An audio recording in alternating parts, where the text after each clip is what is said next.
So anong plano niyo ngayon, sir, given na may ICC warrant against you, sir? Well, the usual thing, I will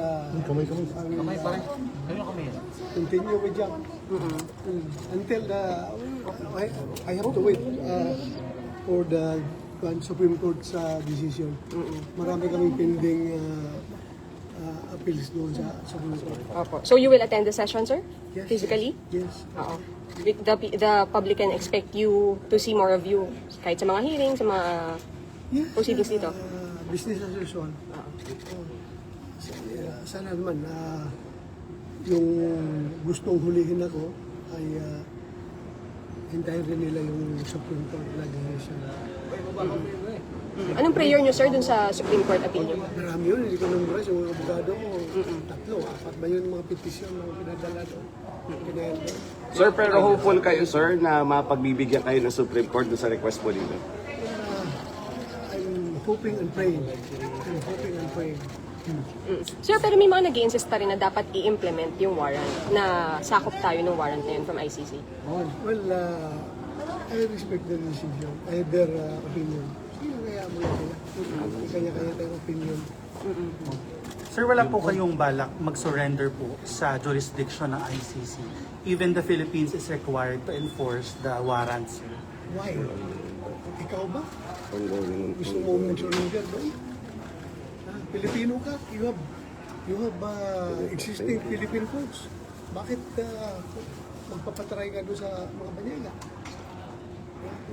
This is an attack to our sovereignty. Please, supplementarity clause mo kaya ang kailangan. Sabi ng Article 1 ng the Rome Statute. Anong klaseng complementarity ito?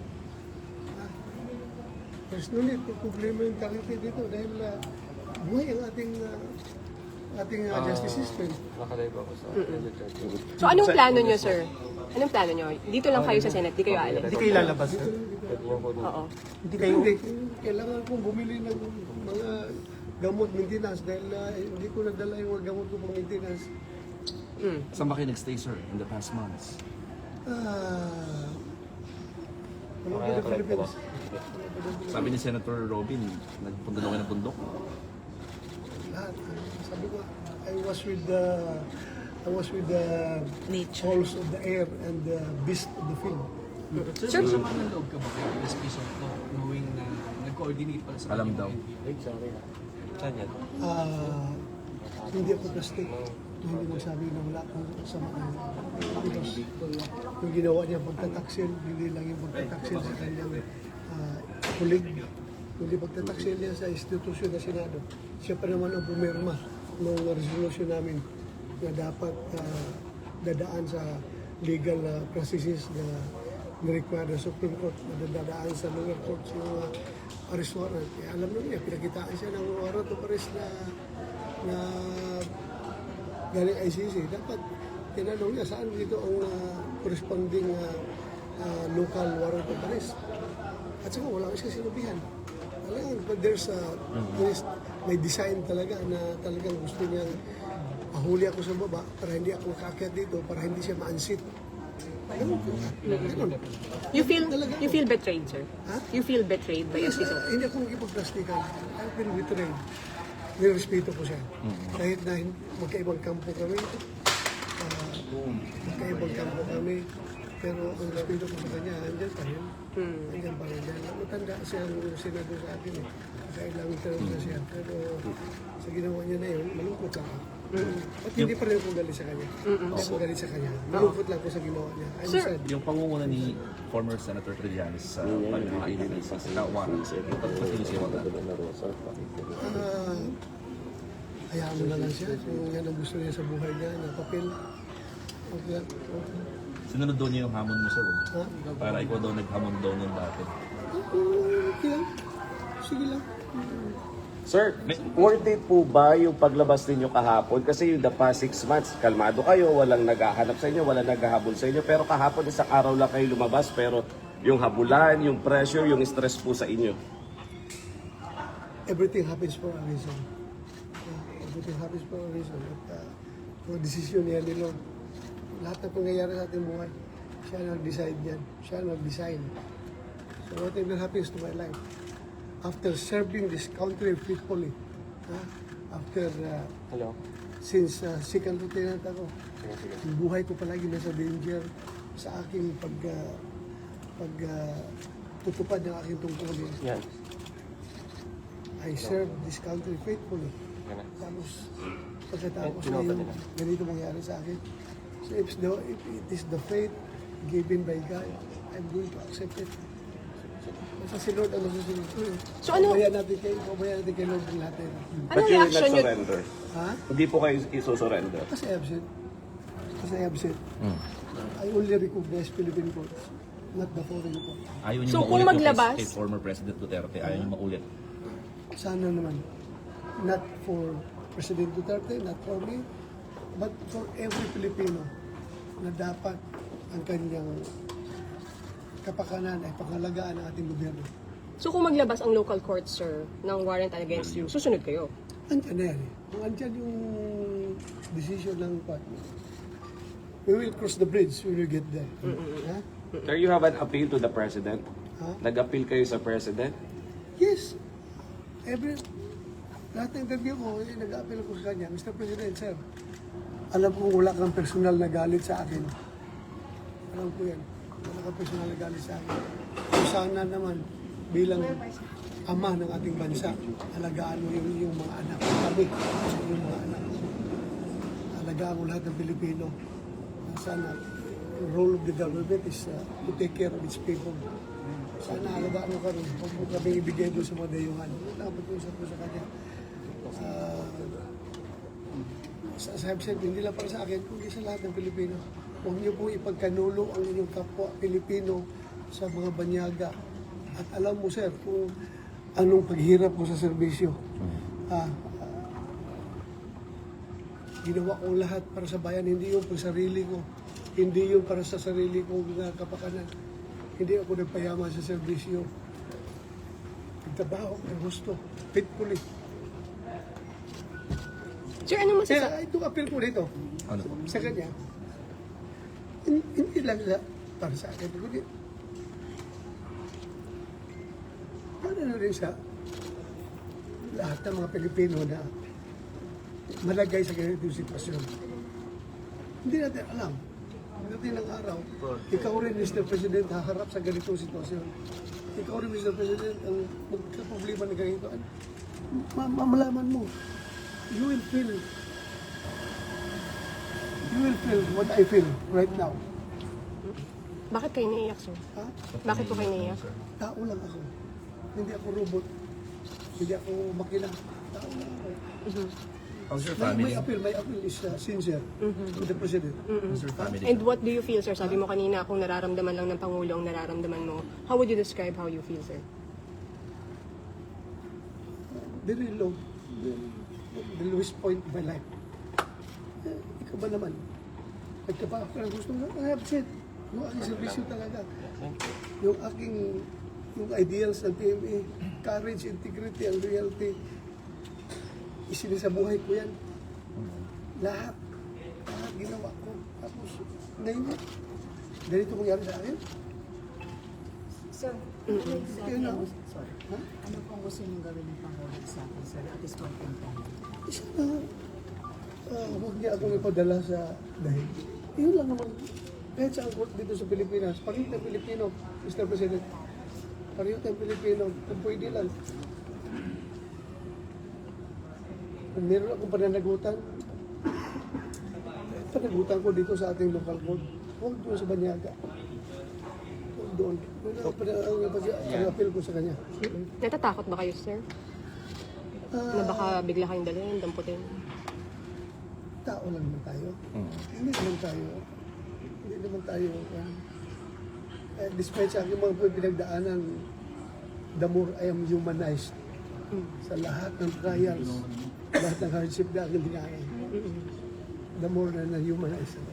So, sir, ano comment nyo dun sa mga EJK na kinokonek sa inyo? Allegedly kayo ang behind. Sir, sabi sa warrant po kasi may reasonable grounds daw to believe that you're involved in DDS and... That's their point. That's their point. May point naman din tayo. Ikaw ba, do you think may napatay akong tao sa EJK? Ha? Do Do you think meron ako inutusan na patayin mo yan? Ha? This is all about politics. Ha? Politics ito. Yung Trillanes na galit sa mga Duterte, yung mga makakaliwa, na galit sa pagtira ng Duterte sa mga komunista. At yung Sakim na Martin Romualdez na gusto maging presidente ng Pilipinas, sila ang nag-coordinate itong lahat para pabagsakin ang mga Duterte. Senator Bato, you think this is all about politics? Yeah. Kasi kung hindi ito politics, bakit hindi lang ako kasuhan dito sa local courts? Ha? They want us to banish from the Philippine soil. Yan ang gusto nila, kaya doon sila nag-file. Dito, kung gusto nyo accountability, filean mo ako dito. Ang kaso sa Pilipinas. Ano yan mga Philippine courts natin? At haharapin Pero mo. yung isang murder, walang pinail sa akin. Kasi alam nila wala akong pinatay na tao at wala akong inutusan na patayin ninyo yan. Alam nila yan. Eh, yung mga taga-ICC na naniniwala sa kanilang mga fabrication, Sir, everything is fabricated. So ano lang ang naging role mo, sir? Ha? Ano lang ang naging role mo? Ang role ko is para mag-lead sa war on drugs. Ha? And it doesn't mean pag war on drugs ay patayin lahat ng tao. Ha? Of course, kung ang buhay ng mga pulis ay nasa bingit ng kamatayan, ay dapat dipisan na sarili nila. At wala akong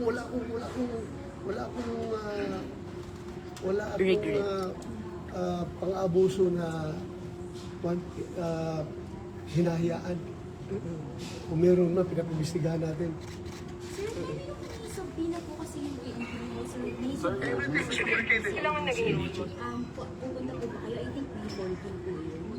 Titingnan natin with the current situation, marami namang abogado natin na hindi ipadala. Titingnan natin. So if ever maging local complaint yun, naharapin niyo po yun. Yung sa CIDG, sir.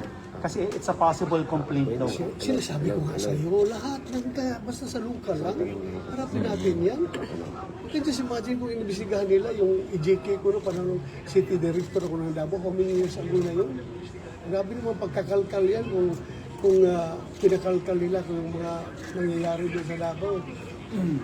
Dapat noon pa, pinasuhan na nila ako. Bakit ngayon pa sila nagkakalkal ng mga ganun? Sir, what urged you to come back po, to go back to the Senate po? May mga nagsasabi baka dahil sa impeachment, sa change in leadership. Hindi ako sinungaling, kasama na yan lahat. Impeachment, yung change of leadership,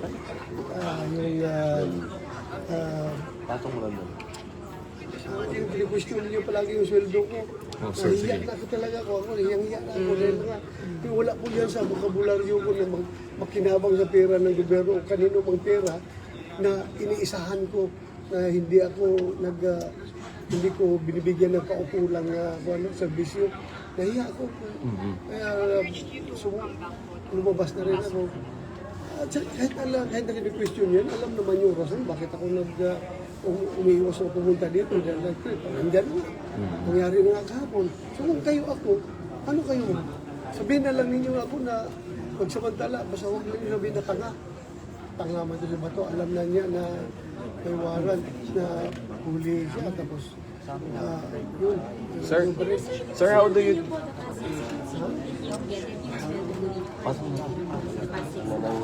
The past 6 months, hindi ko natanggap ang sweldo ko. Yung aking secretary, kinukuha yung sweldo. Kinukuha doon. Paano ko makuha? Wala ko dito. Kinukuha niya pero yung later months na, hindi na niya kinukuha dahil nahiya na.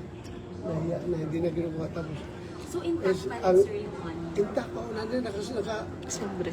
naka-sobre pa daw. Isusuli niyo po, sir? Naka-sobre pa. Ha? Yung nakuha. Yung hindi nagastos. Kasi may nagastos pa doon na yung ginamit sa mga relief operations para desisyonan na rin nila na pwede magamit ito dahil wala mang hindi man ginagamit yung boss natin. Sir, are you confident now that anytime no arrest will be made or apprehensive kayo na anytime na pwedeng tumakbo na nga po sa inyo that despite na sa napag-usapan? Well, meron mang word coming from Atty. Matibag na respetuhin nila yung institusyon ng Senado after sa usapan na ni-speak ako. At saka, knowing him, abogado yan eh.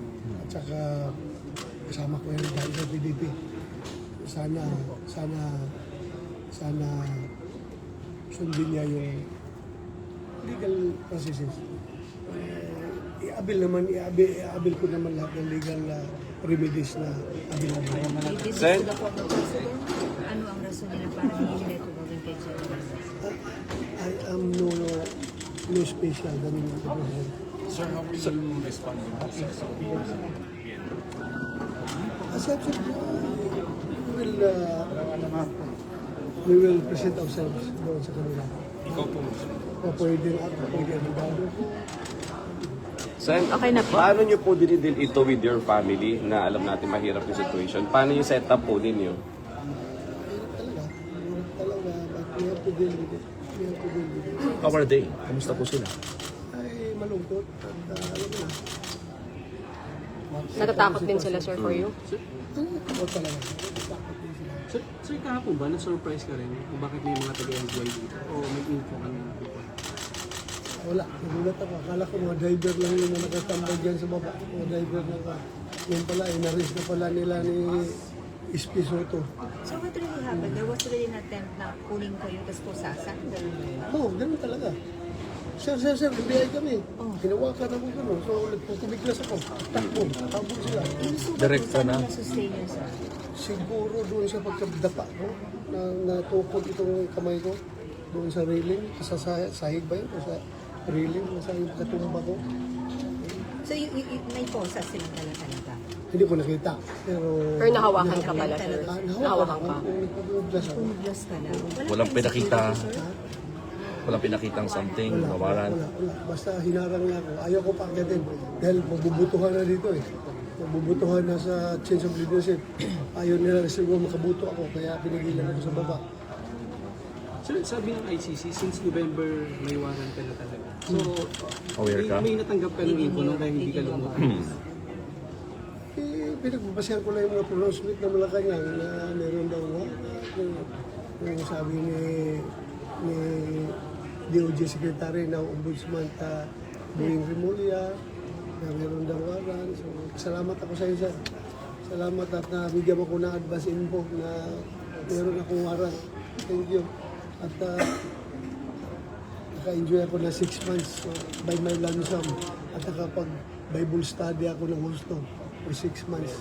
But sir, how long will you do this? Like, hanggang kailan? Kailan po ito? What if, diba?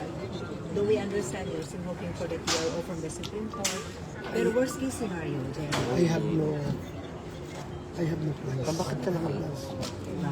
Bahala na si Lord. God's plan is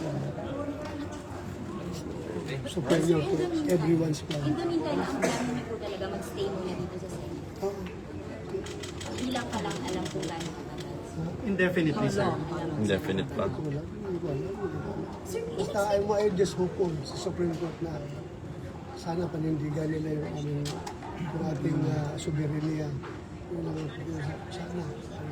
How do you Hindi lang para sa atin, kundi para sa lahat ng Pilipino. but sir, coming here, did you expect na may mga NBI dito or wala kayong Wala na akong merong idea. pwedeng arrest? Wala akong idea. Sir, how will you react sa sinasabi nilang ginagawa ang Senado na parang, alam mo yung pinatatabuan, parang sanctuary, investigation actually by Attorney Studio earlier, na parang ginagawa lang po para at least protect ng mga arrest yung tulad na meron talagang mga warrant.